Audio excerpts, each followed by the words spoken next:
وہ آپ جانتے ہی ہیں کہ انشورنس اس رقم کی کروا لینی، تو وہ بعد میں آف شور کمپنی جو تھی اس کا دیوالیہ ہو جاتا تھا، اصل زر جو ہے وہ مل جاتا تھا مالک کو واپس، یعنی کہ جس کی سرمایہ کاری ہوتی تھی، اور وہ جو فراڈ ہوتا تھا آف شور کمپنی کا وہ عارف نقوی صاحب اپنی جیب میں ڈال لیتے تھے۔ پتہ یہ تب چلا امریکہ کو کہ جب ان کے بیٹے اور بیٹی کی کمپنیاں جو ہیں وہ دن دگنی رات چگنی، مطلب 6 مہینے پہلے وہ $10 بلین کی کمپنی ہے، تو وہ پھر $20 بلین کی کمپنی ہوگی اگلے 6 مہینے میں۔ تو شجاع پاشا صاحب کا اس میں نام آ رہا تھا، ہم نے اس پر بھی بات کی تھی۔ شجاع پاشا صاحب اب میدان میں آ گئے ہیں۔ شجاع پاشا صاحب جو ہیں جن کے اوپر بنیادی الزام ہے کہ یہ پروجیکٹ عمران خان صاحب انہوں نے شروع کیا تھا، عمران خان کا، اور وہ لیکچر دیا کرتے تھے یہاں پر پولیٹیشنوں کو، صحافیوں کو بلا کے ISI کے دفتر میں کہ ہماری نسلوں نے، آنے والی نسلوں نے یہ شریفوں کی اور زرداریوں کی اولادوں کی چاکری کرنی ہے۔ تو مطلب وہ یہ پروجیکٹ انہوں نے شروع کیا تھا، ایک تعطل آ گیا تھا ضیاء اللہ کو اور حمید گل صاحب کے بعد، لیکن پھر پرویز مشرف صاحب کو جب انہوں نے وہ کہتے ہیں نا وہ سسٹم سے نکالا ان دونوں پولیٹیکل پارٹیوں نے مل کے، تو پھر جو سسٹم والے ہیں انہوں نے کہا کہ انہاں دی ایسی دی تیسی، تو اب ہم ان کو سبق سکھائیں گے۔ تو عمران خان صاحب جو تھے وہ اس کے لیے دستیاب تھے، اور بہترین ایک مہرہ تھا کہ سامنے یہ ہوگا پیچھے ہم ہوں گے۔ تو اب وہ کہتے ہیں کہ جی جو سنتوش بھگٹی صاحب ہیں ان کے خلاف جو ہے وہ انہوں نے ایک قانون جو سوشل میڈیا کے اوپر اس وقت سرکولیٹ کر رہا ہے، وہ یہ کر رہا ہے کہ جی کہ انہوں نے ایک لیگل نوٹس بھیجا ہے، حتیٰ کہ عزت کا دعویٰ وہ کہتے ہیں ہم آپ کے خلاف دائر کریں گے اپنے وکیل کے ذریعے۔ انہوں نے سنتوش بھگٹی صاحب کو بھیجا ہے اور کہا ہے کہ جی کہ آپ کی بات پہ کوئی سچائی نہیں ہے، ہم نہ شیخ نہان صاحب کو ملے، نہ جو ہے وہ بھارتی تاجروں کو دنیا کے کسی خطے پر ملے۔ میری ایک دفعہ عارف نقوی کے ساتھ ملاقات ضرور ہوئی تھی دبئی میں، لیکن اس وقت میرے ساتھ جو ISI کے آفیشیل تھے یہ اپنے وکیل کے ذریعے جو ہے شجاع پاشا صاحب وہ بات کر رہے ہیں، وہ شامل تھے، اور ہم نے اور پاکستان کی فوج نے اس طرح کی کوئی حرکت نہیں کی، کسی کو فیسیلیٹیٹ کرنے کی کوئی کوشش نہیں کی، اور آپ نے پاکستان کی فوج کو یہ جو آپ نے ٹویٹ کیا ہے، جو انفارمیشن شیئر کی ہے، آپ نے پاکستان کی فوج کو بدنام کرنے کی ایک کوشش کی ہے۔ تو اگر آپ نے 14 دن کے اندر معافی نہ مانگی تو آپ کے خلاف قانونی کارروائی کی جائے گی، بلا بلا بلا۔ اب جو شجاع پاشا صاحب ہیں وہ یہ سنتوش صاحب جو ہیں نا جی، یہ JP مورگن میں بقول جو یہ جو لیگل نوٹس آیا ہے یہ بتا رہا ہے کہ JP مورگن ایک بڑی فنڈ مینیجر کمپنی ہے دنیا کی جو حکومتوں کے ساتھ ڈیل کرتی ہے، وہاں پر یہ ملازمت کرتے ہیں، اور اس کا مطلب یہ ہے کہ وہ بڑی اندر کی چیزیں بھی جانتے ہیں، یہ جو فنانشل کرائم ہوتے ہیں نا دنیا بھر میں، اور پھر پاکستان کیا کر رہا تھا اس وقت، اور عارف نقوی کیا کر رہا تھا۔ عارف نقوی کے پیچھے تو امریکہ پڑا ہوا ہے نا، عارف نقوی صاحب نے تو امریکی سرمایہ داروں کو، بل گیٹس کو لوٹنے کی کوشش کی ہے۔ تو لہٰذا جو سنتوش بھگٹی صاحب ہیں ان کے پاس انفارمیشن جو ہے وہ آؤٹ کلاس قسم کی ہوگی، فرسٹ کلاس قسم کی، یہ بات سمجھ میں آتی ہے ان کا پورٹ فولیو دیکھ کے کہ وہ JP مورگن میں کام کرتے ہیں۔ تو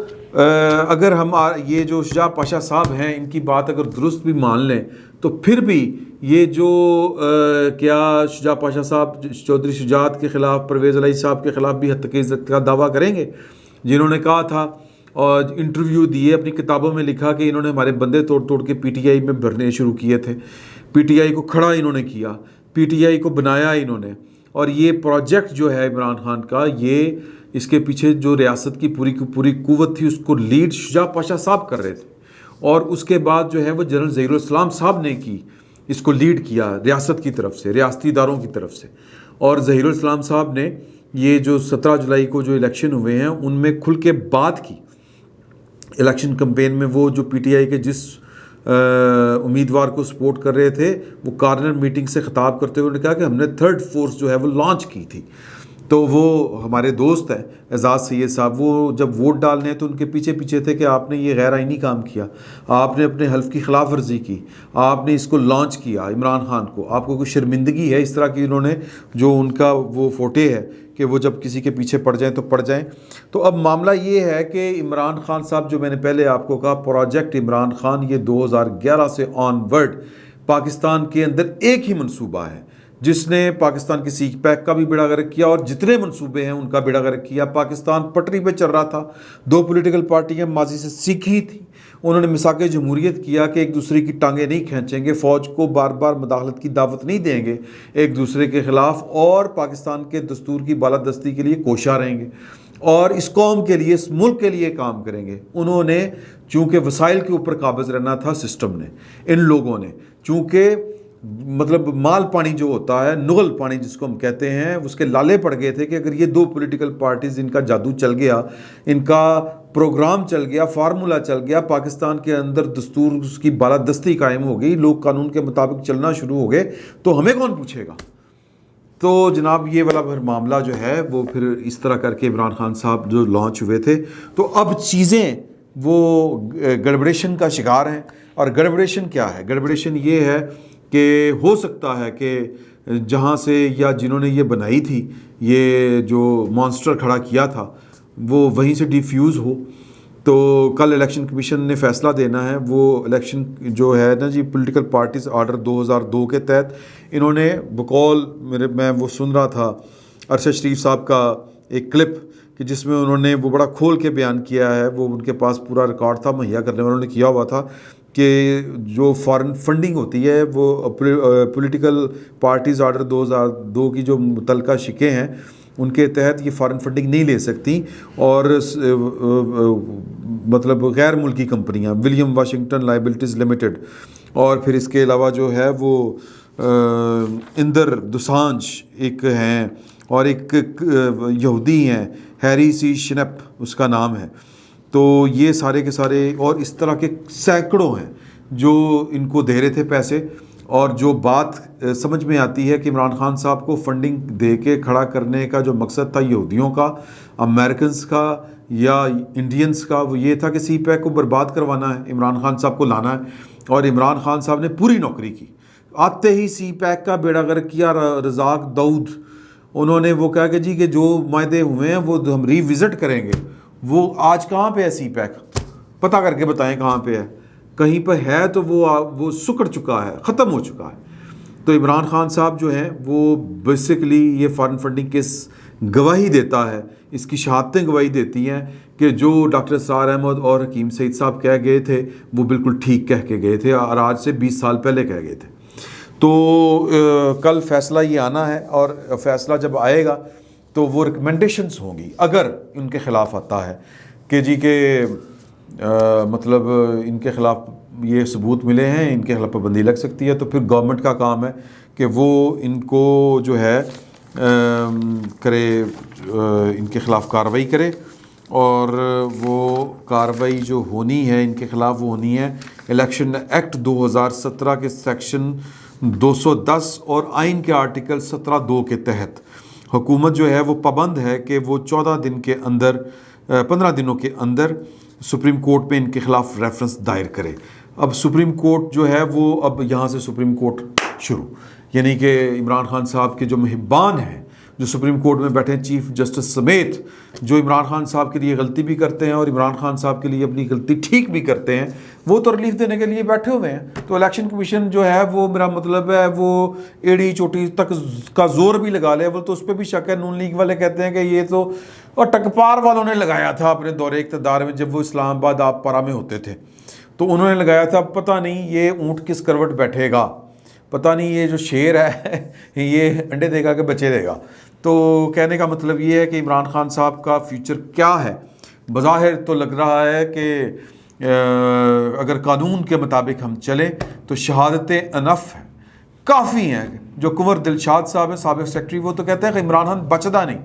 لیکن سپریم کورٹ بیٹھی ہے سر. اور پھر وہ سکندر سلطان صاحب پتہ نہیں کس کے ہیں. کل عمران خان صاحب آج ہی نے اپنی پارٹی کا ایک تقریب میں کہا کہ ہم 4 اگست کو اس الیکشن کمیشن کے خلاف